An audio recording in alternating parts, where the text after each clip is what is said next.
Welcome to BACKtalk, the premier podcast from successful Black Parenting Magazine, featuring in-depth conversations and expert insights on crucial topics for Black families. We are ranked one of the top 4 Black family podcasts on FeedSpot and number 1 on Million Podcasts. I'm your host, Janice Robinson-Celeste.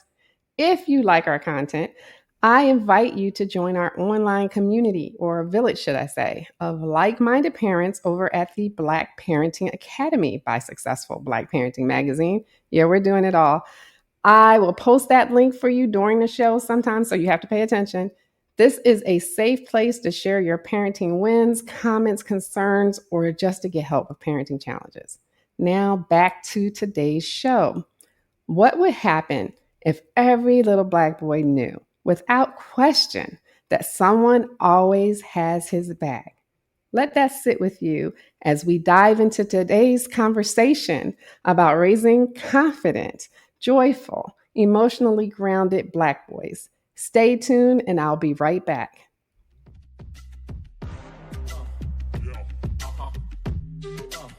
This is BACKtalk by Successful Black Parenting Magazine, the most listened to podcast for parents by parents.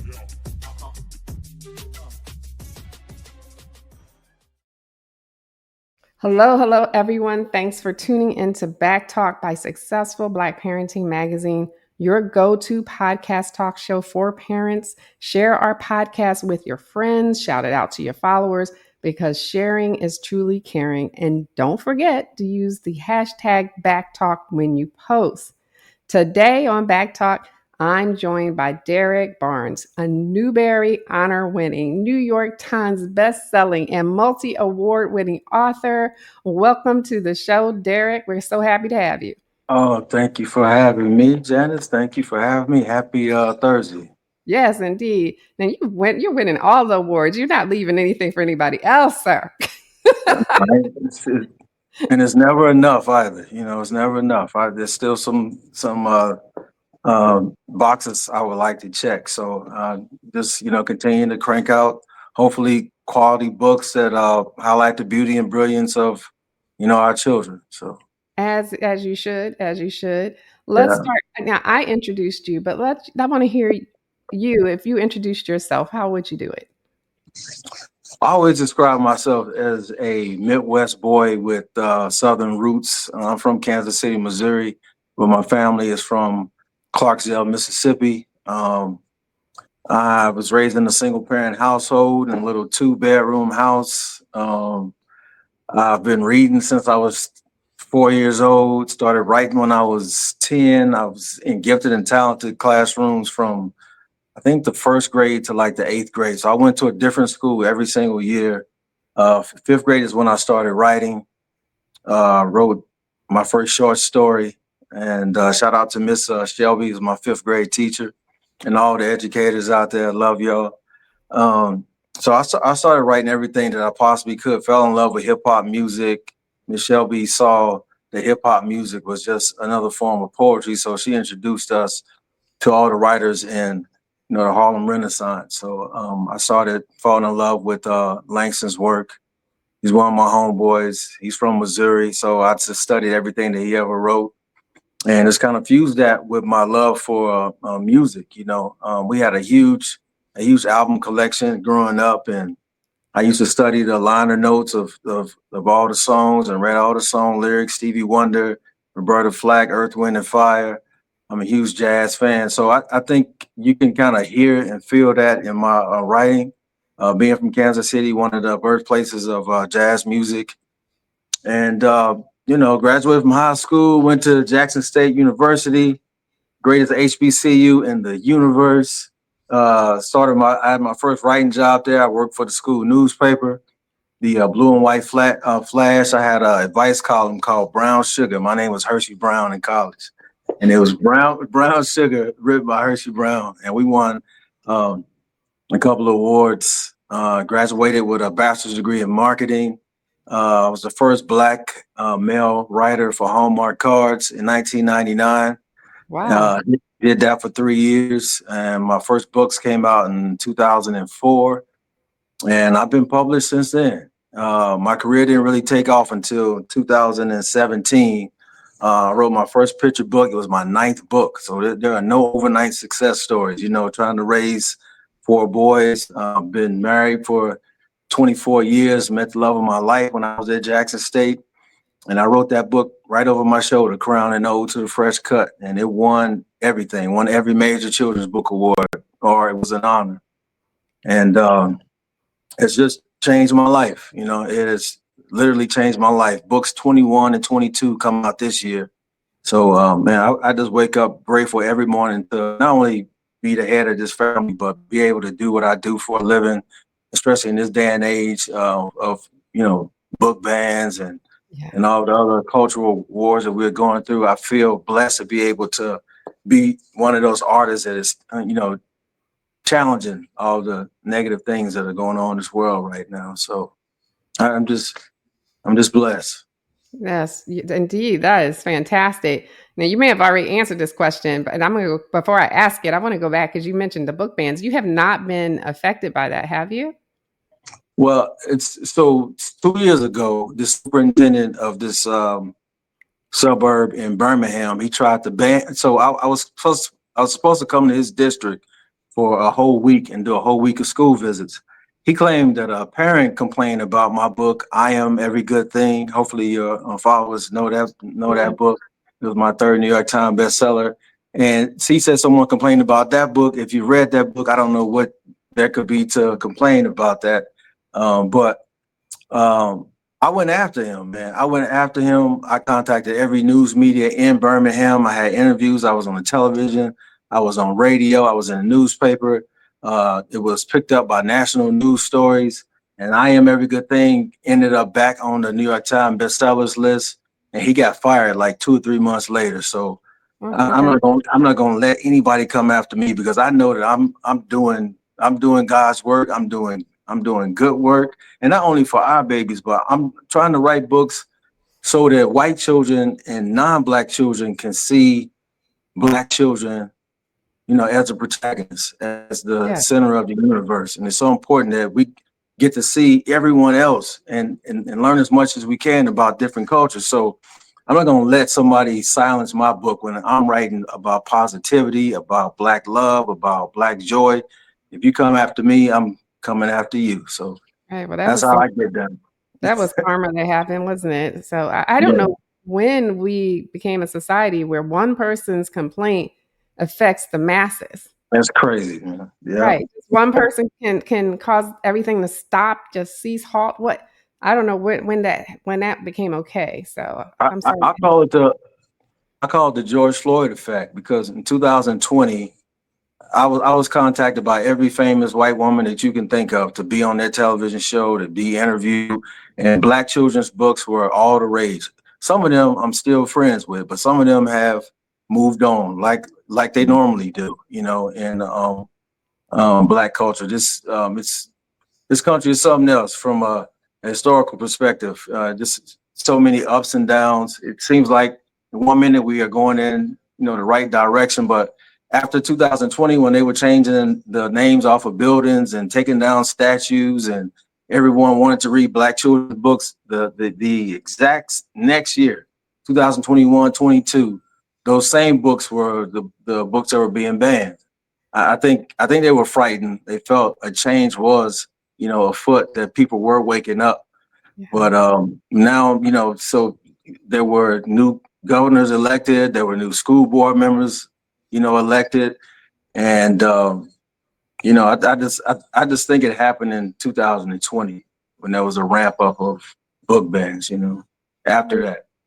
Yeah, there was definitely a flip, like where everyone was all of a sudden on the Black Lives Matter bandwagon, and then all of a sudden anti-Black. So yeah, every single corporation created a diversity, equity, and inclusion, department, and now all those departments have been disbanded. And that happened in 2020 when they created that. But after that, America went back to its old self, man. So it did. And no, go ahead. no. Okay, you may have answered this already, but we usually do an icebreaker where you tell us something that most people don't know about you. But you did tell us a lot. So can you think of something you haven't said? Um, well, I am celebrating my 50th birthday, August Oh, the 9th. okay. Yeah, and I don't feel 50, whatever that means. I've been a type 1 diabetic. That's another secret. I've been a type 1 diabetic since I was 10. So I just try to eat right, exercise every day. You know, drink my water, get some good loving by an amazing, brilliant black woman. My sons are Shout out for just Black brilliant boys, crazy about them, and just just trying to live a good life. But yeah, I'll be 50 on August the 9th. 50 is just a number. That's what I'll tell you. I'm headed, Right. I'm almost 10 years older than you. So, but Oh man, 50, really? yeah, 50 is just a number. Trust me. It's how you Mhm. accept it, how you take care of yourself, what do you That's feel right. in your mind. They always say Gen X, we're headed to our 60s or in our 60s, Hmm. but we look like we're 30 to 40, but we have the mind of a teenager. So, Hmm. so it's how you feel. Anyway, Yeah. you've written some of the most powerful books celebrating Black boyhood. What inspired your newest book, and how is it different from your other ones? So I'm extremely proud of this book. Just from an aesthetic point of view, the illustrator's name is Jamar Knight Justice, and he is an educator in Atlanta, Georgia. I think this might be his fifth or sixth book, maybe. But we were supposed to go with a children's book legend. His name was Floyd Cooper, and he passed away during the pandemic. So I reached out to Shamar, asked him if he would be willing to jump on the project. He said, yeah. And I think he came up with a beautiful cover. He is a master of collage. He mixed different images, a lot of different Easter eggs you can see in some of the images within this book. But it is based on my relationship with my big brother Anthony, who is my hero. I love him so very much.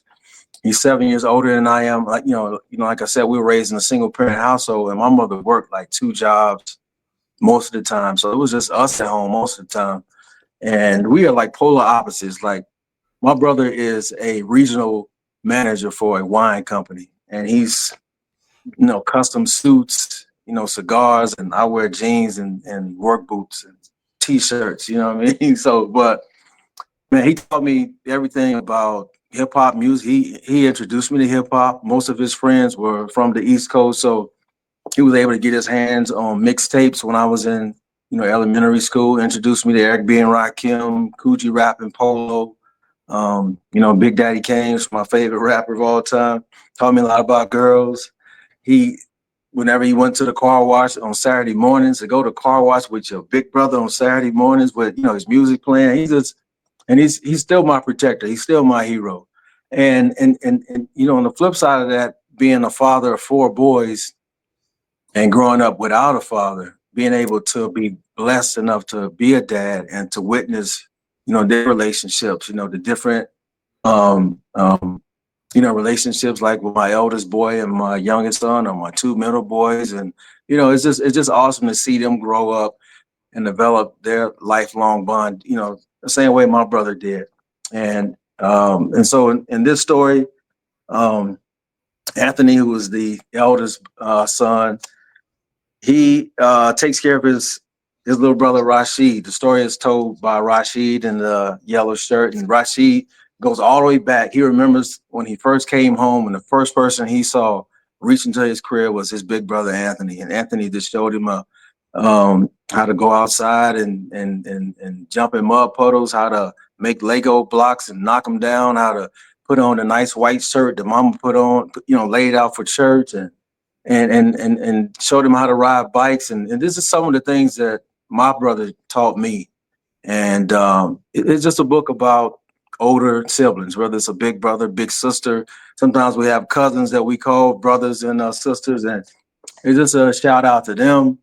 And man, whenever this podcast is done, y'all make sure y'all call y'all big brothers, big sisters, I tell love it. them thank you for being a tour guide for this thing called life. Indeed. Indeed. You mentioned your sons, the four sons, and you affectionately call them the Mighty Barnes brothers. Mighty, mighty, mighty, mighty. I Mighty, got to say mighty, it mighty 4 times. for Yeah. each of them. Okay. Yeah. That's right. Okay. That's right. Now, how did that come about? It's so crazy. When they were young, and so now we live in Charlotte, but when we lived in Kansas City, Missouri, on Saturday mornings, they would all be at the breakfast table. And I still do this now, but I would come down the steps and my wife was making breakfast, and I go, finally, the Barnes brothers are together again. They would go crazy. I love And, they didn't know, but I knew that this was not going to last forever. You know what I mean? To have them all together in the same space at the same time right now is so valuable to me, man, because I remember road trips and being able to look at my rearview mirror and see all four of them, together. that. And it's four totally different personalities. They really challenged me and made me a better person, made me a better man, and they are like my primary sources of inspiration for pretty much most of my catalog. So shout out to the Mighty Barnes brothers, man. I love y'all. Did any of your lessons from your own parenting journey make it into this new story? Yes, the father in the story, he doesn't have a very prominent role. He's at the beginning, he's at the end. Some of these images are images of Ezra and Solomon, who are my two eldest boys. And I remember we moved to New Orleans in 2003. And Solo, so my second eldest boy, is my only boy that wasn't born in Kansas City, Missouri. But I remember we went back home, Ezra and I. Ezra was like maybe 4 or 5. And he was so happy to not be alone anymore. He was so excited to have he sung in that car all the way from our house, all the way to the hospital. And he was the first one to hold Solomon, and he didn't want to put him down. He sat on the couch. He had Solomon in his arms. And, I think there's a couple of scenes like in the first part of the book that are, reminiscent of the first two Barnes brothers meeting and kind of setting the foundation for the two, youngest brothers. And my two youngest boys have formed a bond, ever since the first two boys went off to college. They got pretty close. And my third son just left. He's a freshman at Xavier University in New Orleans. That's Silas. That's the boy that's on the cover of Crown. He's 18. Okay. My youngest boy is 14. His name is Namdi. He's actually on the cover of the King of Kindergarten. He was the inspiration for that book, and he's going to be a freshman in high school. My second eldest son, Solo, is 20. He is one of the best safeties in college football. He plays for UTEP. And my eldest boy is 24. That is Big Brother Almighty. That is Ezra. He is headed to grad school at Howard University. So the guys are busy, and I'm extremely proud of them, Do me a favor, spell Ezra. EZRA. So after Ezra, Jack Keats? No. I was wondering, because are your sons named after authors? Okay. I gave my first three boys, biblical names. Okay. And their middle names are the names of artists. So Ezra is Ezra Langston, and Solomon is Solomon Matthew. He's named after Matthew Hale, the father of gospel music. And Matthew Henson, actually. Matthew Henson, the explorer, the first black man to go to the North Pole. And then Silas Nathaniel is named after Nathaniel Hale, the father of gospel music. So I decided to do something different with, Namdi. He has a Nigerian name, which means my father is alive. Okay. Namdi Thelonious Barnes. Oh, okay, Thelonious. Yeah, Thelonious is probably the greatest jazz pianist of all time, one of them. Yes. So, love that. No, fantastic. Powerful names. I wrote a book a long time ago with Simon and Schuster about baby names and naming ceremonies in Africa, and names are powerful. And so I'm all about what you name your child is so important to get them through life. Extremely important. Fantastic. Yeah. And In the book, I Got You, there's a moment though when Rasheed learns to respect his brother's boundaries, Yeah, right? Tell us yeah. about that. Well, just like I mentioned about, my brother, it was just an honor and it was a privilege anytime he told me to put my shoes and put my jacket on, and asked me to come with him, whether it was to the car wash or it was to a high school basketball game. I just felt very, very privileged to hang out with him and his friends. And, looking back on it, I think about how he must have thought about me, that he really thought highly of me, enough to be able to spend time with me. But there were some times when he had to go off and be with his friends, and I couldn't come, and that really hurt my feelings. I remember the first time, I think I was like 7 or 8, and he went out to play football, and I was obviously too small, to play football. But you learn in time, that there are just some things that little brothers can't do, but that doesn't change the nature, of the relationship. You're gonna always have that bond. So I had to weave that in there somehow. How do you think that parents can help their kids navigate those sibling dynamics while still being nurturing, right? And nurturing their closeness together? So one thing I learned from Silas, which is my third son, is that he really enjoyed one-on-one time. So I used to try to carve out one-on-one time with all of them, and then I tried to come up with different, figurations. So sometimes I'll just take Ezra and I'll take Namdi, or I'll take Solo and Namdi. I just try to mix them up, and I think there's going to be some, natural order of things because their personalities are so different. But I always made sure that we did family activities, together. We did a lot of, road tripping.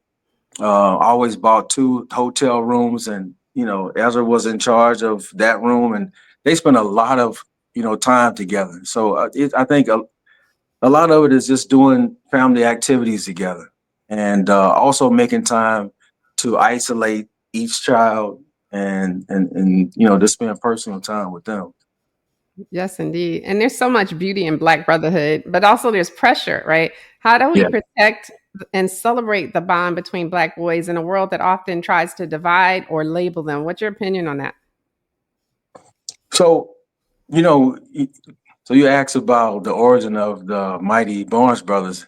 In this house, we celebrate everybody and we celebrate everything, big wins, small wins, and I think that carries over, throughout, their circles outside of this house. That I want my boys to be a light when they walk into a room. I want people to look forward to seeing them because they're always going to be positive. They're always going to say something that makes someone's day, and that starts in the house with supporting each other, whether it's landing a scholarship, getting good grades, making the New York Times bestsellers list. What I mean, whatever it is, we celebrate everybody. They celebrate their mother when she has wins. We celebrate them, and it's always been that way, even when they were small. So I think, again, that carries over to just being a positive person, outside of this house, where I tried to make sure they were superstars in this house, because we know once they leave out that door, they're not going to be treated the same.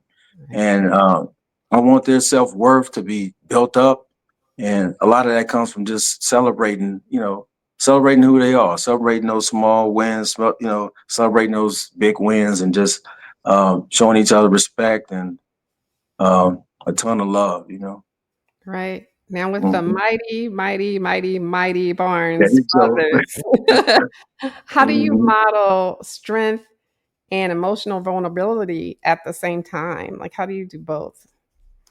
It's very tricky because I guess as an artist, I'm very open um, about my emotions. I don't have a problem talking to them about issues that may be affecting them. I also don't have problems talking to them about issues that may be affecting me. On Father's Day, I don't really need too much. I love socks, but I also love for them to write me things. That's the only thing I ever want, and it's so cool to see them from the age of 5 to like in their early 20s and see how much their writing, has progressed, but also how much they have learned to express themselves and how they feel about not only me, but, our relationship. So there's been a lot of writing, uh, writing prompts, and just get them to just open up.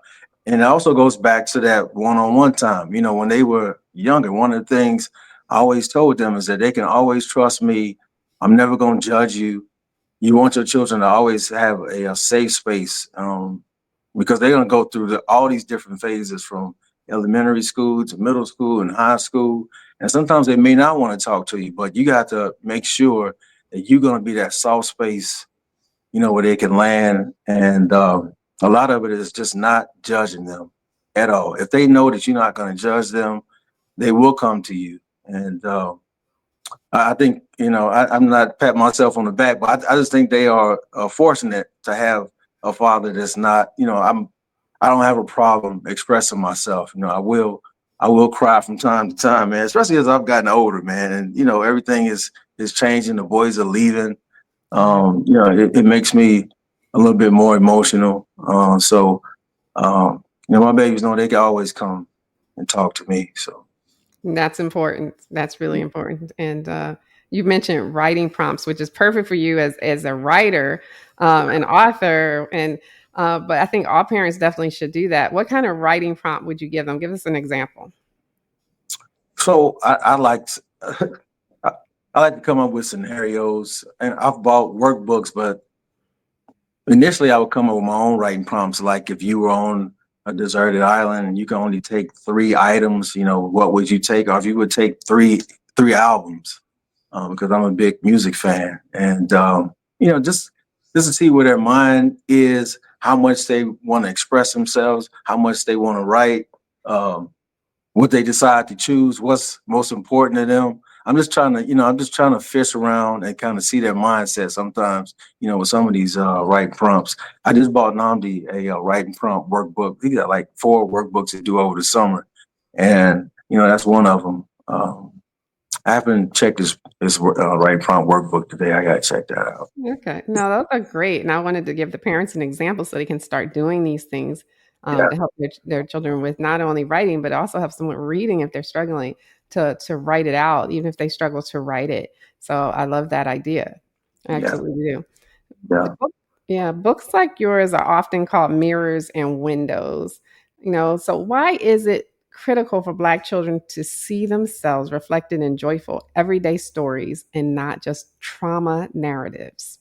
That's so important. When I first got into this industry, when I was working at Hallmark Cars, I noticed that the books that that we grew up on and the books that were winning, all the awards that may be written by Black authors, they were all, stereotypical. The boy played basketball, or he was from the projects, or he was a runaway slave. I said, man, if I ever get the chance to get in this industry, I'm going to write books about how Black boys and Black young men really are. If you see all of my book covers, it's a Black boy with his head up. He looks very confident. He looks like the Black boys that you knew from your neighborhood, just like the Black boys in this house.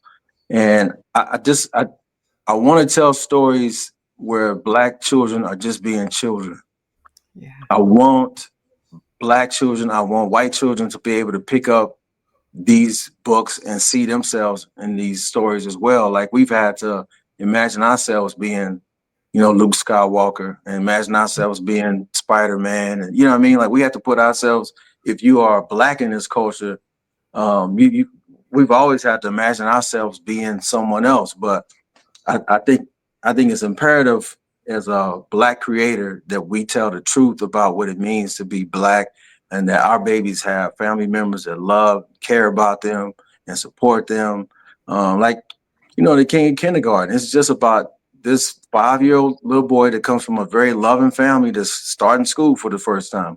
There's nothing intrinsically, at least from the textual standpoint, where you would think that it's a Black family. A lot of the heavy lifting is done by the illustrators. I've had a lot of amazing illustrators. I just try to write in a very universal way so everybody can see themselves. But I also want Black children to see themselves and to want to carry these books around with them everywhere they go and just feel inspired and know that they can be in this in these spaces all over the planet. Like Black children belong everywhere. Like you do not have limits on where you can go, what you can become. And that, you know, every time I sit down, I think about my boys, I think about Black children all over this country. And I try to fill in those spots and tell those stories that are, you know, that are not being written right now. And I feel like I'm doing a pretty decent job. Like I said, You you know how think? you started off. Yeah. But just it's still a lot of stories I still want to tell. You know, I'm just I'm really competitive, and you know, I want to do this for as long as I can, and just really try to tell that full story of what it means to be young, Black, and brilliant.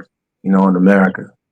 Yeah, if you guys are just tuning in, Derrick Barnes has written some of the greatest books for preschoolers, kindergartners, and of course, one of my favorites has always been The King of Kindergarten. And for the reason you said, it's so universal.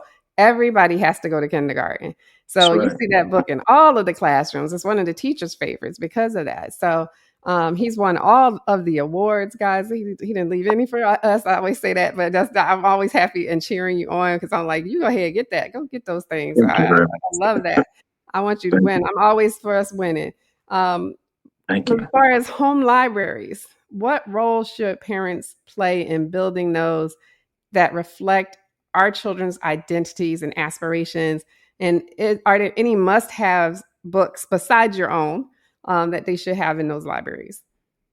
So I think there should be three important types of books in your your child's library.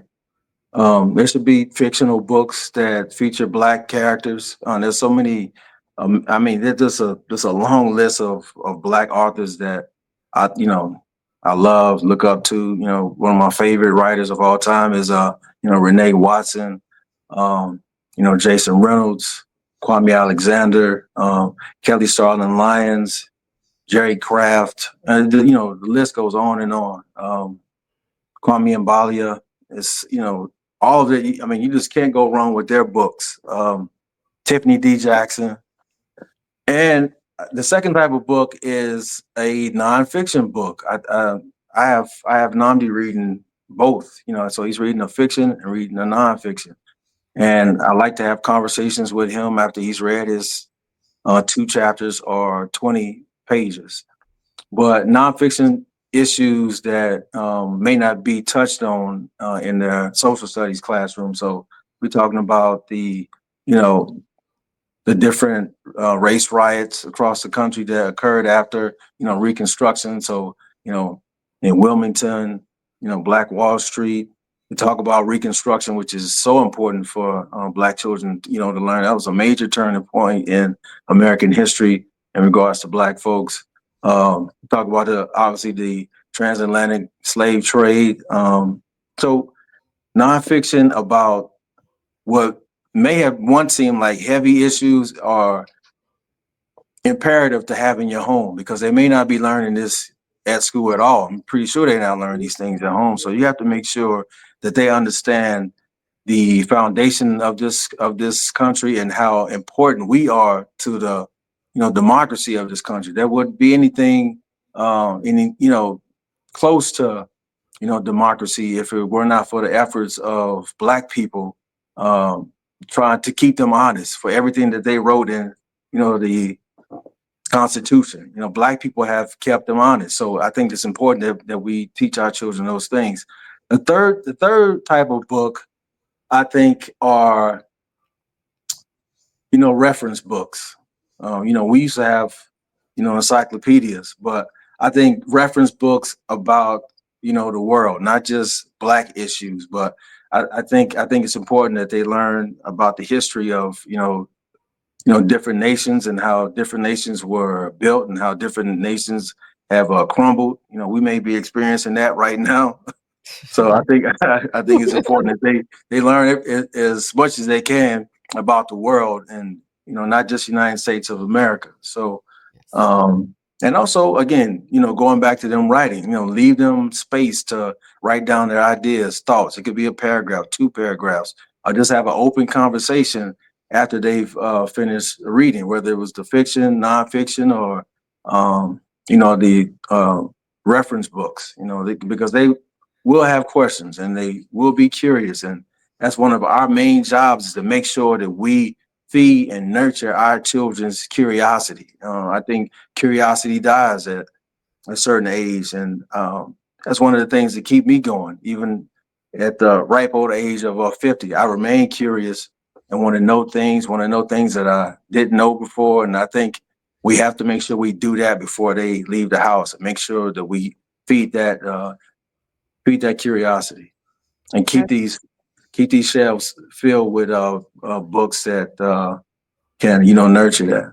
Right. If you do not have a bookshelf in your home, go get one today. I don't care if I you got to get go to one, the make thrift one. store, That's right. make one, make it. I remember making bookshelf out of cinder blocks and some wood slats that I found somewhere in my Yeah. room because when I was a kid. But I had a bookshelf. But the one thing I didn't know if I can remember if I ever had was nonfiction books till I got older. But I know I had fiction and I had reference book. I had Childcraft and was a World Book. Yeah, I remember Mhm. having those.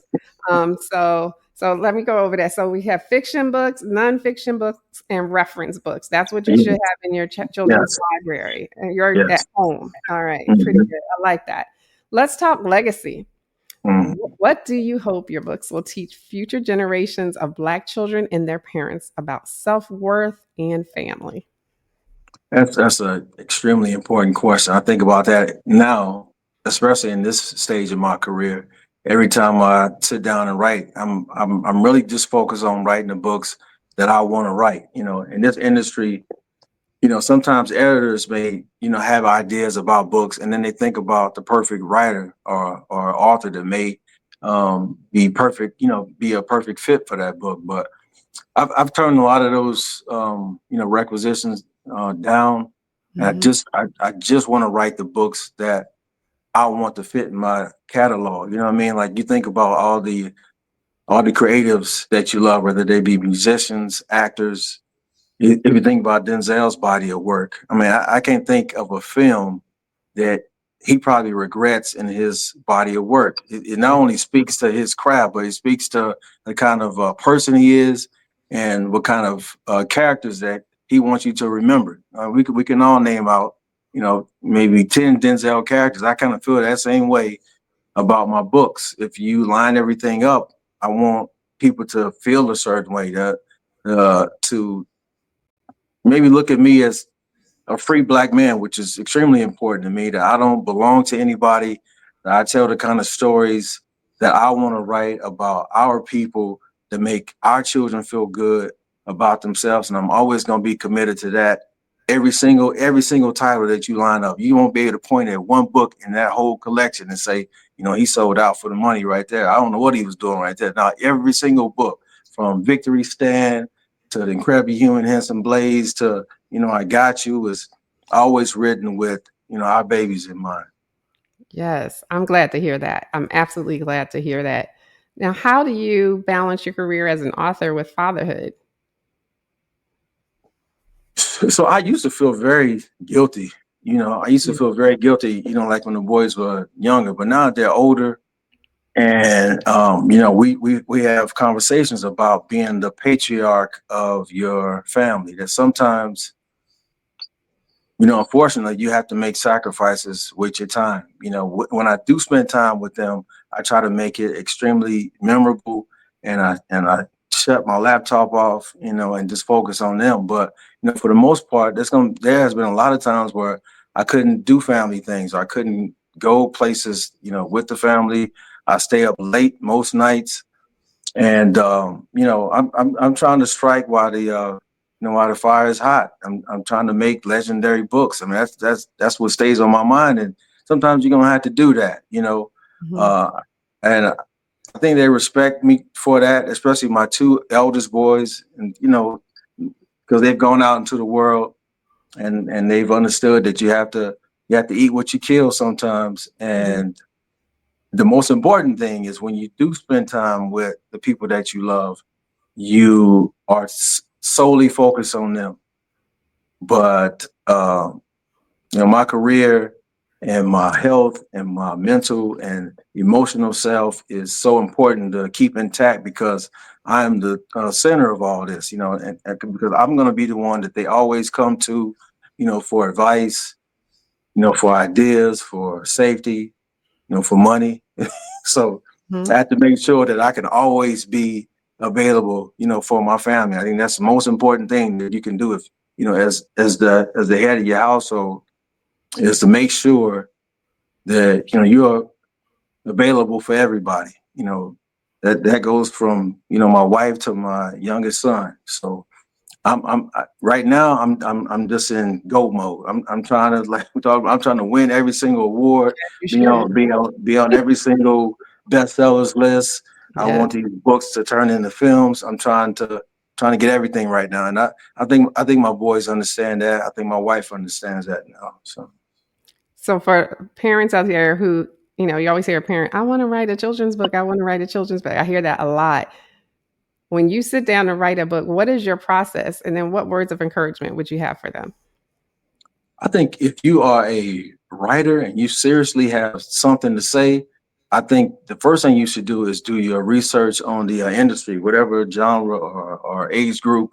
I get messages all the time about people wanting to write children's books, and the first thing I ask them is who are their favorite children's book authors, and some of them can't name authors, they can't Mhm. name illustrators. So you have to do your research about the industry. You can just spend a whole afternoon in the children's section of your local library or go to a bookstore and just pick up books that catch your eye and just sit down, study them, study the authors, understand the editorial process. So it's not, I meet a lot of people that have cute ideas about books, but this is a career. You know what I mean? Like, what are you actually wanting to add to this industry? You know what I mean? Like, there's a whole lineage of authors, not just children book authors, but what are you wanting to add? To what's already out there. You know what I mean? I've had so many people who think that certain books have not been written about hair and about Black Boy Joy. Like, all these books have been written already. But if you do your research and then you add your own flavor, your own voice is extremely important. Like, Mhm. that's one of the things I learned when I was at a Hallmark Cards, that if you cover up all of my books and you just read the text, when you read it, you should feel like this is something that Derrick Barnes has written. So I think that's one of the things that writers should, try to focus on.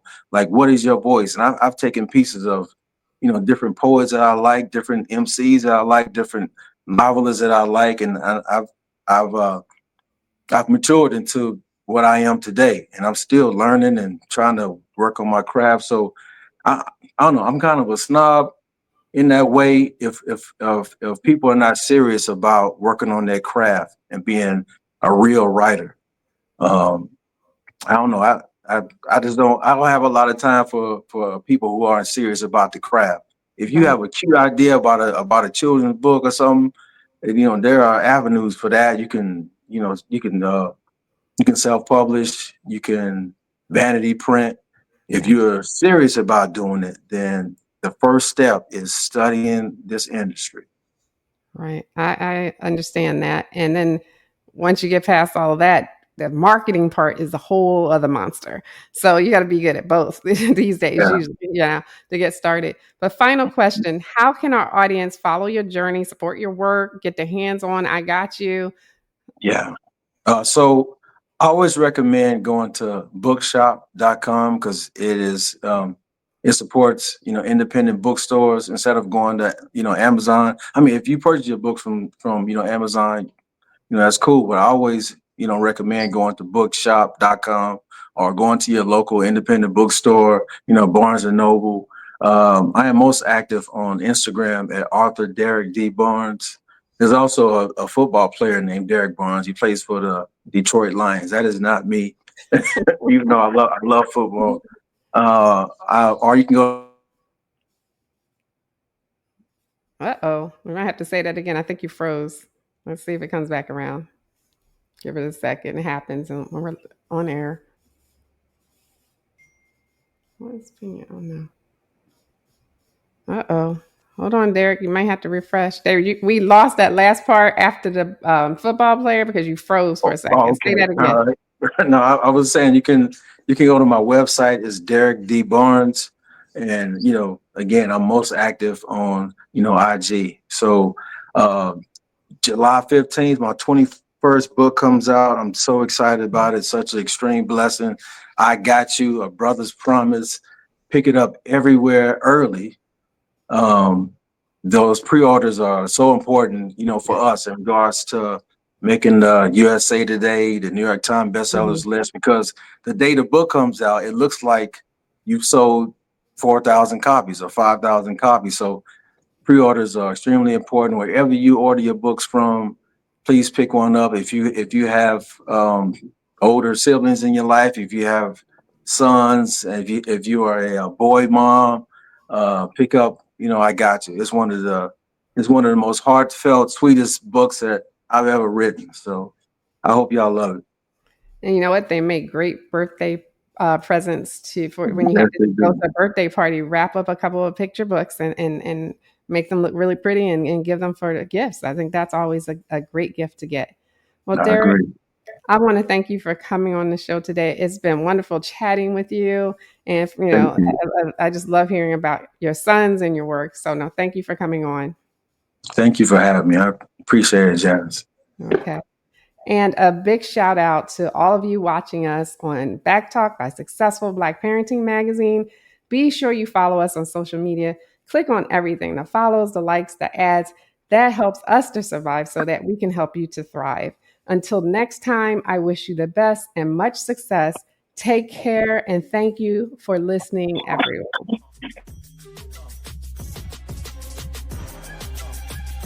Thanks for tuning in to BACKtalk by Successful Black Parenting Magazine. We'll see you soon.